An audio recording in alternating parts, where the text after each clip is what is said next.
Não, ninguém estava fazendo isso porque era a primeira vez que um ser humano sacudia corrente elétrica num fio. Os fios elétricos foram inventados pelos seres humanos. Então não existiam outros fios com correntes elétricas saculejando no mundo, só aquele. Outra, ele ligou e desligou várias vezes. Ele sacudiu 15 vezes e parou. O outro fio sacudiu a corrente elétrica 15 vezes e parou. Entendeu? Ele fez o experimento várias vezes.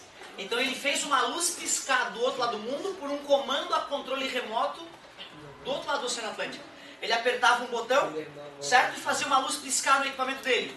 O outro equipamento piscava a luz do mesmo jeito que ele fazia piscar. E então tinham pessoas acompanhando o experimento de um lado e do outro. E documentaram os resultados e depois, quando foram se comunicar, ficaram boquiabertas de saber que, de fato, tudo o que aconteceu de um lado do mundo se repetiu do outro lado do mundo quase instantaneamente. E depois o Hertz, depois de fazer essa coisa fantástica, fazer informação viajar pelo ar, ele disse, que legal, quero experimentar outras coisas agora. Ele não percebeu que ele tinha inventado o rádio. Foram outros sujeitos que pegaram essa tecnologia e criaram o rádio. E depois o telégrafo.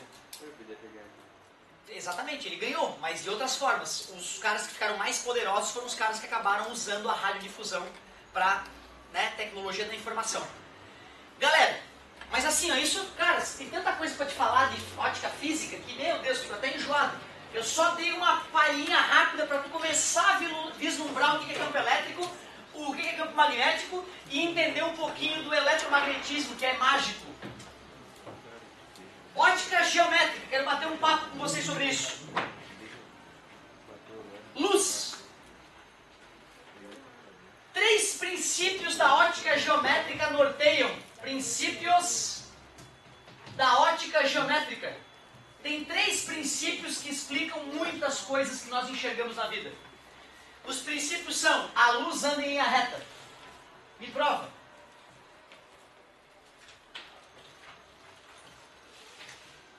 Anda é boa, né?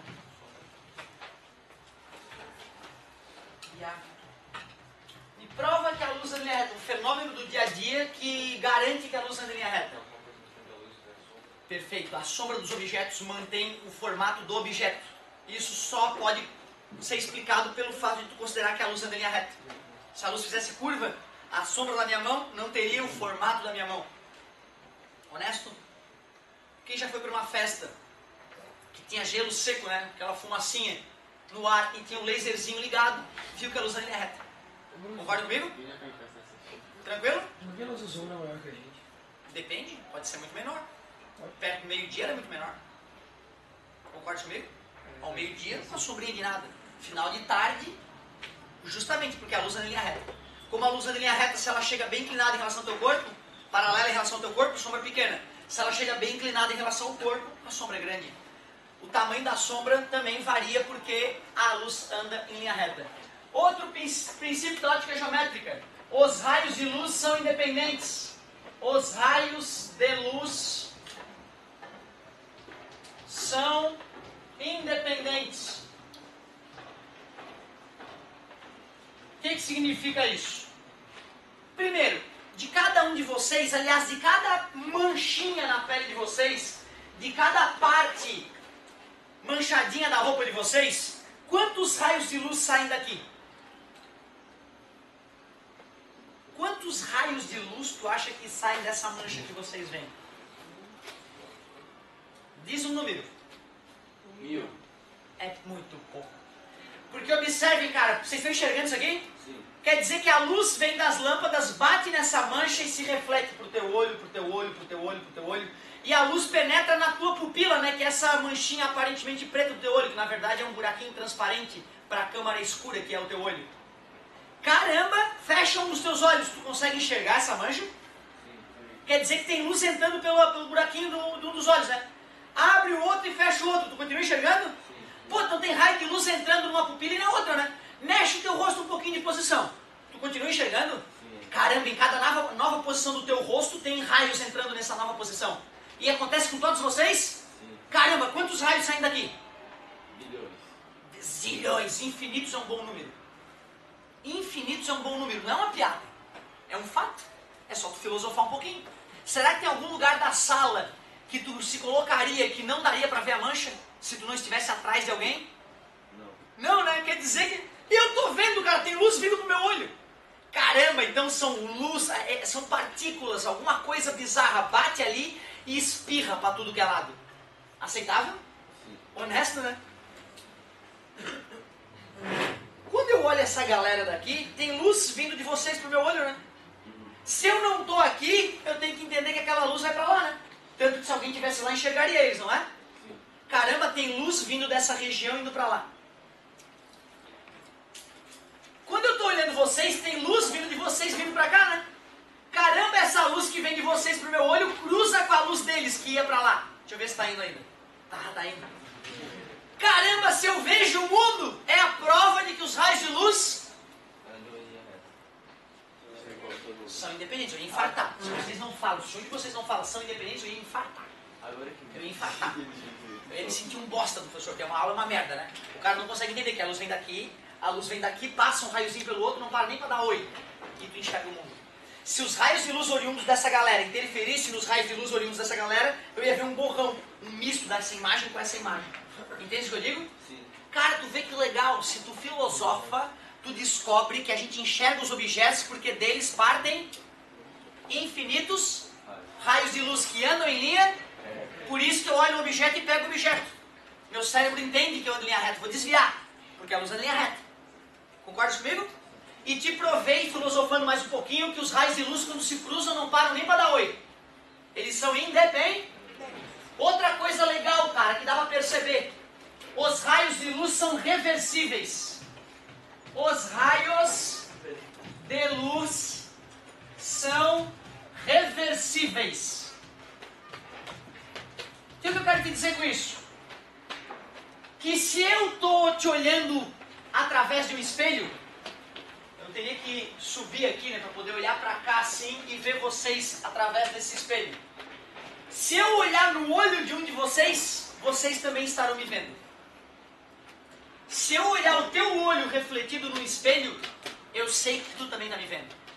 Porque se eu te vejo, quer dizer que tem luz batendo no teu rosto, se refletindo no espelho e vindo para o meu olho, né? Isso mostra que tem um raio de luz fazendo um caminho entre eu e você. Se existe um raio de luz fazendo um caminho, um outro raio de luz jogado no sentido oposto fará exatamente o mesmo caminho, porque o raio de luz é Isso, eles obedecem o mesmo caminho na ida e na volta.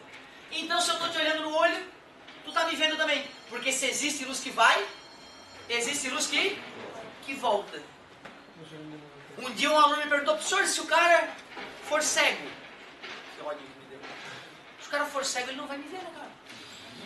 Aí a luz não reverte, professor. Aí não tá debatendo, né? Não, a luz reverte, só que o olhinho do cara não funciona. Então, se duas pessoas que enxergam e estiverem se olhando no espelho, no olho, ambas vão se ver. Não dá pra uma ver e a outra não ver. Ah, professor, mas eu vi no filme que o bandido não via. Não, mas aí os policiais estavam no quarto escuro, né? Certo? É outra história. Já viram nos ônibus aqui da cidade? Tem lá atrás do ônibus, está escrito assim para os motoristas cabeça de bagre: se você não vê o meu espelho retrovisor, eu não te vejo. É a galera que não estudou físico o suficiente, começa a xingar o motorista de ônibus, acha que o motorista de ônibus deu uma fechada proposital no cara. O cara estava atrás do ônibus com o carro, resolve ultrapassar. Quando ele vai tentar ultrapassar, o motorista está saindo do ponto e entra na frente dele, né? Aí o cara fica, puto, filho da mãe. Aí de tanto briga que já deu no trânsito por isso, tu adesiva o terceiro princípio da ótica geométrica atrás do ônibus. Se você não vê meu espelho, eu não te vejo, cabeça de bagre. Não adianta me xingar, não tive culpa. É um ônibus, pô, o ônibus serve pra isso. O ônibus não tem não dá pra ver se o cara tá encostado na traseira do ônibus, né? Entende o que eu digo? Então, nada demais, né? Cara, se tu fosse demonstrar para as pessoas na feira os princípios da ótica geométrica, já seria fantástico. São 2 aulas, não?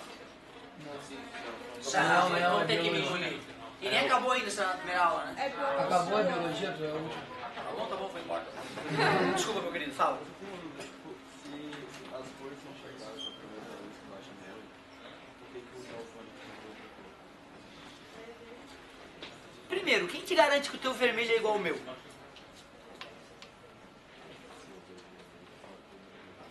Mas me ensinaram que aquilo é vermelho. Como é que eu garanto que a tonalidade do meu vermelho é igual ao teu? É impossível, não existe isso. O daltônico, na verdade, ele tem dificuldade de reconhecer algumas cores. E isso geralmente é um problema do córtex visual, da interpretação do cérebro para os sinais que chegam pelo nervo óptico. Então tu vê o olho dele é perfeito. É a parte do cérebro que vai fazer essa interpretação é que tem essa dificuldade. Então, na verdade, isso mostra que as cores... Eu fui educado que isso é verde. As pessoas, a maioria delas foi também. Nós não vamos discutir. Mas na hora que eu vejo vários tons de verde, né, quem me garante que a minha maneira de comparar os verdes é a mesma das outras pessoas? Isso é muito delicado, né? Sabia que tem empresas especializadas nisso, em cores, que fabricam cores que não existem? Tu pode patentear uma cor tua que tu criou e dar o nome, teu nome para essa cor, porque elas são infinitas, né? E se alguém for usar aquela cor, tu pode processar o cara. Não, essa cor tá patenteada por mim. Tem técnico, cara, que é treinado diariamente na empresa que trabalha com cores, para ele distinguir diferentes tons. E esses caras ficam com uma capacidade incrível de distinguir cores, que as pessoas normais jamais conseguiriam. Mas eu não posso garantir que nós todos vemos a mesma cor. Não há experimento para fazer. Como é que eu vou medir o vermelho que tu enxerga? Delicado isso, né, cara? Então tu vê, realmente, essa parte é uma parte bastante delicada. As cores, os nomes das cores é algo cultural. Tanto que tem a cor que a gente fica, né, pra mim aquilo é verde, não, pra mim aquilo é azul, sempre tem uma briga, né? Professor, mas tipo, se a gente for ver a mesma cor de tonalidades diferentes, tem alguma chance dela ser absurdamente diferente, tipo, o branco que eu vejo ser o azul que tu enxerga, ou é só um branco? Eu acho que essa sobreposição seria complicado, porque essas crianças foram educadas dentro de uma mesma cultura. Eu poderia educar um cara e falar pra ele que isso aqui é azul, entendeu? E passar a vida toda dele falando isso. Quando ele fosse se encontrar com uma pessoa que foi ensinada diferente, eles iam enlouquecer. Ou seja, isso vem do ensinamento do dia a dia, que tem a ver com a cultura das pessoas, né? Como é que as culturas foram criando cores e foram chamando essas cores. Então eu acho que é difícil um cara olhar um amarelo... Desculpa, eu falei. Um cara olhar um amarelo e falar, não, isso é verde. Discrepantemente assim, eu acho difícil. Mas confusões de tonalidades, um cara achar que a coisa está mais pro azul e mais pro verde, isso é absolutamente normal de acontecer. Porque não está escrito, né? Não tem um gabarito internacional. Aliás, agora tem empresas que trabalham com cores, como eu disse, né? Mas no dicionário não tem um gabarito lá para ver qual é a frequência que a gente chama de azul. Aí a física começou a denominar isso, certo? Então na física cada cor é uma frequência específica da radiação eletromagnética. E como existem infinitas frequências, existem infinitas cores. O Newton foi babaca quando ele disse que tinha 7 no arco-íris. Mas como ele era genial, a gente disse amém. Eu nunca vi 7 cores. A galera disse que o anil é viadagem do Newton. Mas se o cara for criativo, ele vê infinitas cores na porcaria do arco-íris. Então tu vê, dizer que são 7 cores é uma bobagem. Mais uma bobagem criada por essa nossa cultura, né, que se baseia em comparações. Que loucura, cara. Não dá pra garantir que o vermelho que tu enxerga é igual ao meu. Imagina quanta coisa legal que dá para discutir nessa área. Na última aula nós vamos voltar a falar um pouquinho de ótica geométrica e depois eu vou falar da ótica fisiológica do olho humano.